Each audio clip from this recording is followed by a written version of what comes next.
तो चार भुजानाथ जी की मंदिर में एक सेवा में रहते थे श्री देवा जी। तो वहां के राजाओं का आज भी नियम है कि एक समय में राजा जो भी वहां की राज पदवी पर बैठे हैं वो जाएंगे, चंवर करते हैं ठाकुर जी को। मंदिर में प्रवेश नहीं करते, मंदिर की सेवा दूसरों की है, पर राजा जाएंगे और जाके ठाकुर जी की सेवा करते हैं। तो देवा जी नाम के सेवक ठाकुर जी की सेवा में थे, चार भुजानाथ जी की सेवा चल रही थी। तो राजा का रोज का नियम कि शयन आरती में आना, चंवर करना और फिर उसके बाद ठाकुर जी की शयन से पूर्व की माला और बीड़ा प्रसादी राजा को दी जाती, वो लेके जाते थे। राजा ने कह रखा था कि मैं राजवंश का हूं और कई बार ऐसे कार्य होते हैं कि मैं कभी कभी आने में विलंब हो जाएगा, तो आप ठाकुर जी की सेवा नियमित रूप से करना, मेरी प्रतीक्षा मत करना। सेवक बोले जैसी आज्ञा। तो चार भुजानाथ जी की सेवा चल रही थी। आज राजा को आने में विलंब हो गया और आरती का समय हो गया। तो देवा जी ने आरती की। आरती करने के बाद ठाकुर जी के शयन की व्यवस्था की। ठाकुर जी की माला जी उतार ली, बोले थोड़ी देर में भी आ जाएंगे तो पहना देंगे। लेकिन कपाट बंद करते करते भी राजा नहीं आए। तो उन्होंने उस माला को, शयन की माला को ऐसे अपने सिर पर बांध लिया और बांध के सुंदर मस्तिष्क पर सजा लिया। कोई नहीं, आज राजा आए नहीं। और जैसे ही कपाट बंद करके माला सिर पर धारण कर, इतने में ही ढोल नगाड़े बज गए, राजा आ गया। देवा जी बड़े बेचारे परेशान हुए, बोले अरे मंदिर तो बंद हो गया, दर्शन तो नहीं मिलेंगे। कोई बात नहीं, माला जी सिर पर ही तो धारण करी है, गले में थोड़ी पहनी है, और हो भी जाए तो कौन सी बड़ी बात है। ठाकुर जी की प्रसादी एक बार हरिजन पहन लें, उनकी प्रसादी हो जाए, हरि की प्रसादी, हरिजन की प्रसादी फिर हमें मिले तो और अच्छा। तो देवा जी ने तुरंत माला उतार ली। राजा आए, बोले मंदिर बंद हो गए। बोले जी समय हो गया। तो कोई बात नहीं, चौखट को प्रणाम कर लिया और देवा जी ने कहा माला जी है ठाकुर जी की, मैं पहना देता हूं। जैसे ही कंठ में पहनाई, राजा का नियम था माला जी लेकर के सूंघते थे, उसकी सुगंध लेते थे, माला का दर्शन। तो जैसे माला का दर्शन किया तो वहां देवा जी के श्वेत बाल कोई टूट के माला में इर्ज गया। अच्छा एक बात बताएं, ये इर्जते नहीं है, ये ठाकुर जी इर्जाते हैं। ठाकुर जी जानबूझ करके अपने चरण में आए हुए भक्त की परीक्षा लेते ही लेते हैं। इसलिए भैया चरणाश्रित भयो तो परीक्षा के लिए थोड़ी कमर पक्की करके रखा करो। कुछ भी हो सकता है, कैसे भी हो सकता है, ये कुछ भी कर सकते हैं, इसलिए तैयारी रखिएगा हर चीज की। राजा ने जैसी माला देखी तो माला में केश देके तुरंत देवा जी के सिर पर के, तो सफेद केश थे, बूढ़े बुजुर्ग, वो भी व्यंग में बोले भगवान बूढ़े हो गए हैं क्या, भगवान के बाल पक गए हैं क्या। तो देवा जी के मुख से उन्होंने झूठ नहीं बोला, लेकिन अनायास मुख से निकल गया, हाँ ठाकुर जी बूढ़े हो गए। अच्छा भगवान बूढ़े हो गए, हमारे चार भुजानाथ बूढ़े हो गए। बोला हाँ, कल आता हूं सुबह मंगला में, और मंगला में मुझे ठाकुर जी के केश का दर्शन करना है, देखूं तो सही कितने बूढ़े हो गए भगवान। और यदि ऐसा नहीं हुआ तो फिर आप अपने जीवन के लिए प्रार्थना कीजिएगा ठाकुर जी से। और वो तो चले गए। देवा जी रोने लगे। उनको इस बात का कष्ट नहीं था कि मैंने झूठ बोला, ठीक है झूठ तो निकल गया, क्यों बोला पता नहीं, कैसे मेरे मुख से निकल गया, पर मैंने चिन्मय परमात्मा को बूढ़ा कैसे बोल दिया। इतने दिन ठाकुर जी की सेवा करते हुए, इतने दिन ठाकुर जी के अंग स्पर्श करते हुए भी मेरे मुख से ये निकल कैसे गया भगवान बूढ़े हो गए। बहुत कष्ट होने लगा चित्त को, और बस मन में सोचने लगे अब तो सब नष्ट हो जाएगा, सेवा भी छिनेगी, प्राण भी चले जाएंगे और सब खत्म हो जाएगा। लेकिन तुम जानत सब अंतर्यामी, तुम जानत सब अंतर्यामी, करनी कछु ना करी, हाँ करनी कछु ना करी, मुरी राखो लाज हरी, मुरी राखो लाज हरी। बोलना नहीं पड़ता। अच्छा एक बात बताएं, जैसे कोई हमारे बारे में सब जानता हो, फिर भी हम बार बार उसको बोलते हैं तो सामने वाला या तो चिढ़ जाएगा या फिर बोलेगा अरे तुझे पता, मुझे सब पता भाई, क्यों बता रहा है बार बार, जानता हूं मैं। ठाकुर जी को मत बताओ, कहना नहीं है। और एक प्रेम का स्वरूप होता है कि बिना कहे सह लेना। जैसे अब मान लीजिए हम और महाराज जी प्रेमी, अब महाराज जी को कोई कष्ट हुआ, चलते चलते पैर में कुछ लग गया, अब महाराज जी जब मेरे पास आए, मैंने कहा महाराज जी रास्ते में कोई दिक्कत तो नहीं, सब हाँ बहुत बढ़िया बहुत अच्छा। ये एक प्रेम का स्वरूप होता है कि हम कष्ट सह करके भी अपने प्रेमी को ना बताएं। क्यों? चिंता हो जाएगी, उसको पीड़ा में आ जाएगा। माँ कभी कभी बालकों के साथ ऐसा करती है, बहुत दिन में बालक घर आता है, माँ से पूछता है ठीक था ना, सब ठीक है ना, आप ठीक हो, कोई कष्ट तो नहीं। माँ को बुखार भी आया था एक दिन, माँ का बीपी भी आई हुआ था एक दिन, माँ का शुगर भी फ्लक्चुएट हुआ था, लेकिन बालक को चिंता ना हो, नहीं बता, नहीं बहुत अच्छा, मैं तो चक खाती थी, ये बहू बनाती थी, वो बढ़िया प्रेम से सोती थी, बालक को नहीं बताती। ऐसा ही प्रेम कभी कभी ठाकुर जी के सामने प्रस्तुत कीजिए, सह करके भी मत बोलिए। सुदामा जी महाराज पैदल चल करके गए, महीनों में पहुंचे द्वारिका, और ठाकुर जी जब पूछते हैं सुदामा जी कैसे हो, बोले मुझसे ज्यादा सुखी संसार में कोई नहीं है, धोती फटी हुई है, तन की स्थिति सब बता रही है, घर में बच्चे भूखे प्यासे हैं, और सुदामा जी कह रहे हैं मुझसे ज्यादा सुखी कोई नहीं है। सह करके भी प्रेमी को ना बताना, यह प्रेम की बड़ी चरम स्थिति है। इसलिए यहां कहा गया, भागवत जी के प्रत्येक श्लोक में कह दिया ठाकुर जी अभिज्ञ हैं, सब जानते हैं। देवा जी सुबह सुबह मंगला में पहुंचे, राजा आ गया था, और राजा तो व्यंग में बस देवा जी को देख रहा था, बोले कपाट खोलो देखता हूं, सब बूढ़े हो गए भगवान। ताला खोला, अब मंदिर में एक साथ ही प्रवेश होता है, ऐसे भी नहीं पहले जाके कुछ कर आए हो। जैसे ही द्वार खोले और जैसे ही कपाट खुले हैं, बोल चार भुजानाथ भगवान की, और जैसे ही दर्शन किए हैं महाराज, कल तक भी नहीं थे, आज ठाकुर जी के सबरे बाल सफेद हो गए, श्वेत केश हैं ठाकुर जी के। बस हमारे काठमांडू में तो एक भगवान भी पौड़े हुए हैं जलाशय में, उनको बूढ़ा केदारनाथ है, क्या बोलते हैं, बूढ़ा नीलकंठ। अब वो बूढ़ा क्यों बोलते हैं? वृद्ध मतलब अर्थ होगा बहुत पुराने हैं। अरे बूढ़े तो ठाकुर जी बूढ़े थोड़ी होते हैं, लेकिन उसका अर्थ ऐसा होगा कि बहुत प्राचीन है। बूढ़ा नीलकंठ दर्शन करना अगर काठमांडू जाओ तो बहुत सुंदर है। और उनकी भी ऐसा है कि नीचे ऐसे देखो तो जलाशय में उनकी मुखमंडल दिखता है, हो ही नहीं सकता ऐसा, लेकिन वो दिखते हैं। और छोटे छोटे ब्रह्मचारी वहां सेवा करते हैं, इतना सुंदर वहां पे अनुभव होता है ठाकुर जी का। तो आज कौन हो गए? बोले बूढ़े चार भुजानाथ, बाल सफेद हो गए। सब लोग देख करके आश्चर्यचकित हो गए, देवा जी के तो नेत्रों से अश्रुधार गिरने लगी। अरे जय जय, ये क्या किया आपने? लेकिन राजा को संशय हुआ कि पुजारी हैं, हो सकता है बीच रात्रि में आकर के जो है गोंद से सफेद बाल लगा गए हों बचने के लिए।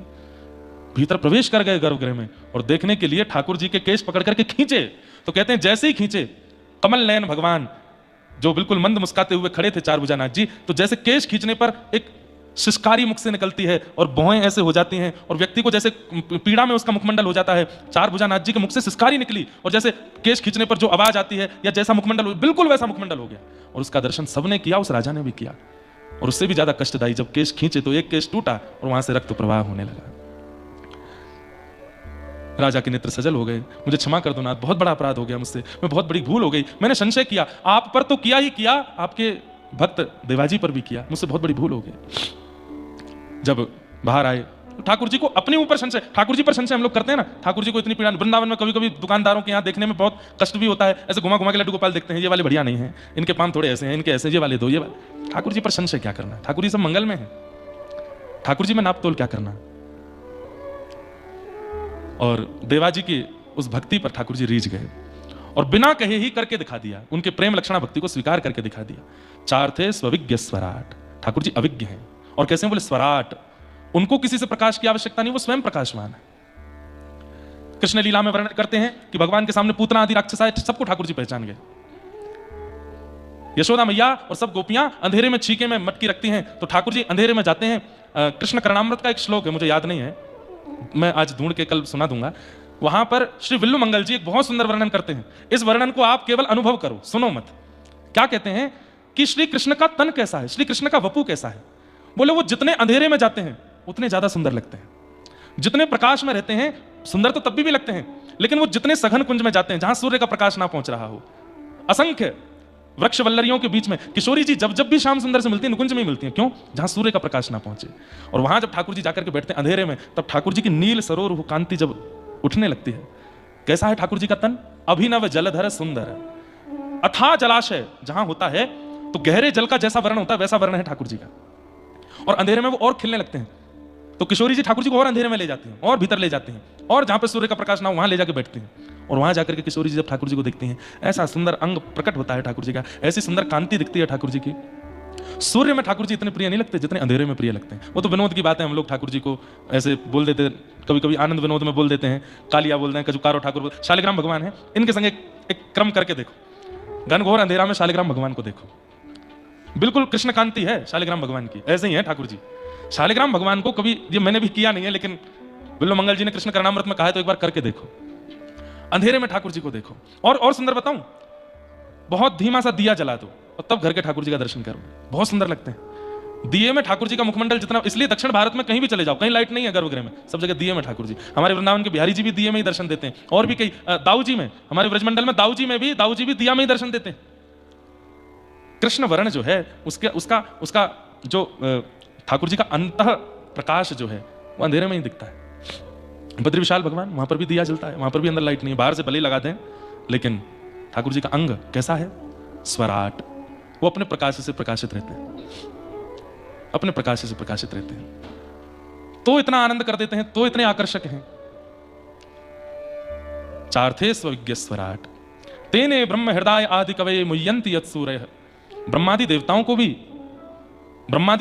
भी जो ज्ञान प्रदान करते हैं, इंद्रादि देवताओं को भी जो अपनी लीला पर मोहित कर लेते हैं, ऐसे परमात्मा। तेने ब्रह्म हृदय आदि कवये मुह्यन्ति यत्सूरयः, बड़े बड़े देवताओं को भी जो मोहित कर लेते हैं। तेजो वारि मृदाम यथा विनिमयो, पृथ्वी अग्नि जल वायु आकाश, पंच तत्व। अच्छा, पंच तत्व का दर्शन मुक्तिनाथ में होता है। कल महाराज जी से रात में हम चर्चा कर रहे थे कि ऊपर दो ज्योति हैं। अच्छा महाराज जी, आज सुबह ये मुक्ति क्षेत्र महात्म्य है, इसमें मैं पढ़ रहा था, तो ब्रह्मा जी ने एक बार यहाँ पर यज्ञ किया और अग्नि रूप में महादेव का आवाहन किया, जल रूप में नारायण का आवाहन किया। तो इसीलिए दो अग्नि जो है वहां पर, एक पाषाण से प्रकट होती है और दूसरी जल से प्रकट होती है, वो दोनों हरि और हर के रूप में विराजमान है। और दूसरा बात यह है कि पंच तत्व हैं हमारे शरीर में, पृथ्वी जल अग्नि वायु आकाश। उन पंच तत्वों का भी समावेश वहां होता है। पंच तत्व मंदिर है वो, जहां पर अग्नि दर्शन होते हैं। ऊपर आप लोग गए कि नहीं? बुद्ध जी की जहां पर स्वरूप है उसके बगल में ही भीतर है, नीचे झुक के देखना पड़ता है, दो अग्नि के स्वरूप दिखाई देते हैं। वहां पंच तत्व है, पृथ्वी जल अग्नि वायु आकाश, सब कुछ है वहां पर। तो उन पांचों का तत्व यहां पर विराजमान है। पंच तत्वों को ठाकुर जी ने पवित्र किया कृष्ण लीला में। कैसे? पृथ्वी मृदभक्षण लीला से, तृणावर्त का वध करके भगवान ने वायु को पवित्र किया, कालिया नाग का मर्दन करके भगवान ने जल को पवित्र किया, 2 बार दावाग्नि का पान करके अग्नि को पवित्र किया, और महाराज करके भगवान ने आकाश को पवित्र किया। और इन पंच तत्वों से हमारा शरीर बना। इस प्रकार एक बात कह दें तो कोई अतिशयोक्ति नहीं, हम सब भगवान की प्रसादी हैं, सब भगवान के प्रसाद से मुक्त युक्त हैं। लेकिन प्रसादी का सबसे बड़ा सुंदर स्वरूप है कि उसमें तुलसी पधराई हुई हो। मतलब हम वैष्णवी दीक्षा लेकर के कंठ में तुलसी धारण करें, सिर पर उर्दपुंड धारण करें, तो हम ठाकुर जी की प्रसादी माने जाएंगे, नहीं तो नहीं माने जाएंगे। तो जो बिना तुलसी के, बिना तिलक धारण किए घूम रहे हैं, पंच तत्व से तो वो भी बने, पर ठाकुर जी के प्रसाद के योग्य नहीं है, भोग के योग्य नहीं है। हम तिलक धारण करके, कंठी पहन करके ठाकुर जी को बता देते कि हम आपके लायक नाथ, स्वीकार करके देखो एक बार। चार थे स्वराट तेने ब्रह्म हृदय आदि कवे मुयंत यत् सूर्य तेजो वारिमृताम यथा विनिमयो यत्र सर्गो मृषा। ये संसार अति मिथ्या है, लेकिन माया के कारण सत्य सा प्रतीत होता है। मन पंछी उड़ जाई है जा दिन, सूरदास जी कह रहे हैं, मन पंछी उड़ जाई है, मन पंछी उड़ जाई है जा दिन। इस पद की एक पंक्ति मुझे बहुत बढ़िया लगती है। जा प्रियतम सो प्रीत घनेरी, जा प्रियतम सो प्रीत घनेरी, सो देख डर जई है, सो देख डर जई। सूरदास जी कहते हैं, जा प्रियतम सो प्रीति घनेरी, सो देख डर जई है। मृत्यु के उपरांत यदि प्रेमी दिख जाए तो क्या होगा? हमारे किसी अत्यंत सन्निकटवर्ती व्यक्ति हमें छोड़ के चला जाए और उसके जाने के 10-15 दिन बाद हम रो रो के बेहाल हैं, आंखें सूज गई हैं, और 10-15 दिन बाद अगर वो व्यक्ति हमें दिख गया तो भूत पिशाच निकट नहीं आवे, महावीर जब नाम सुनावे, ना सरोगा रस बीरा, जब निरंतर मत बीरा, संकट ते हनुमान चुरावे, मन क्रम वचन ध्यान जो लावे। महाराज जी, क्या हमारे वो दिखते हैं? कुछ तो बताओ, कैसा संसार है? और इस संसार में जो अप्रकट होने पर भय दे रहा है, उसको हम प्रकट रूप में अपना कैसे मान सकते हैं? आप लोग कहेंगे महाराज जी हमको नहीं लगेगा भय अगर हमारे वो प्रकट हो जाए तो। मुक्तिनाथ भगवान से मांग लो, रात्रि 8 बजे के बाद सुनसान हो जाता है मुक्तिनाथ, है ना? आपका जो बहुत प्रिय रहा हो उसका चिंतन करके मुक्तिनाथ भगवान से कहना, आज मैं रात्रि 12 बजे निकलूंगा पहाड़ों पर, मेरे उस प्रिय को एक बार दिखा तो दो मुझे। पहला काम आप क्या करोगे पता है? ये मांग भी लिया तो रात्रि का भोजन तो होगा नहीं आपसे, और फिर मन में यूं ही कोसोगे, काय को मांग लिया? अरे नहीं देखना भैया, तो दूर ही रहे हमसे। वो नहीं भी आया होगा तो खिड़की में दिख जाएगा, और उसको देख करके रात्रि बुखार। तो महाराज जी अगली बार कभी कथा होगी तो मुक्तिनाथ आएंगे, अभी चलते हैं। क्यों? वो प्रेमी कैसे हो सकता है आपका? वो प्रिय कैसे हो सकता है जिसके अप्रकट होने पर, जिसके अंतर्ध्यान होने पर, और ये अप्रकट अंतर्ध्यान तो भगवत शब्द हैं, मृत्यु हो जाने पर, वह दिखने पर अगर भय दे रहा है, वो अपना कैसे हो सकता है? संसार की हर वस्तु अंतर्ध्यान होने के बाद में कष्ट देने देती, भय देती है, वो अपनी कैसे हो सकती है? जा प्रियतम सो प्रीत घनेरी, जा प्रियतम सो प्रीत घनेरी, सो देख डर जई है, सो देख डर जई। कौन है ऐसा जिससे कभी डर नहीं लगता? बिन गोपाल को नहीं अपनो, बिन गोपाल को नहीं अपनो, बिन गोपाल को नहीं अपनो, बिन गोपाल को नहीं अपनो, जासों की रहती रही है, जासों की रहती रही, ओ मन पंछी उड़ जाए हैं जा दिन, मन पंछी उड़ जाए हैं, मन पंछी उड़ जाए हैं जा दिन, मन पंछी उड़ जाए। जा प्रियतमसों प्रीति घनेरी, सो देख डर जाई हैं। तो फिर ये संसार कैसे अपना हो सकता है? हम एक बात कहें, कथा क्या है पता है? संसार में रहने के लिए नाटक सिखाया जाता है, कैसे नाटक करना है, पति को कैसा नाटक करना है, पत्नी को कैसा, बच्चों को कैसा, माता पिता को कैसा, व्यवहार में कैसा, व्यापार में कैसा, ये सब नाटक सिखाए जाते हैं यहाँ पे कि भाई वहां नाटक करो और ठाकुर जी के सामने वास्तविक रहो। वहां नाटक ही करना है, अपने आप को ऐसा दिखाना है कि भाई हमसे बड़ो, तुमसे कोई प्रेम करने वाला है ही नहीं, लेकिन अंतर्निष्ठ राजा की तरह।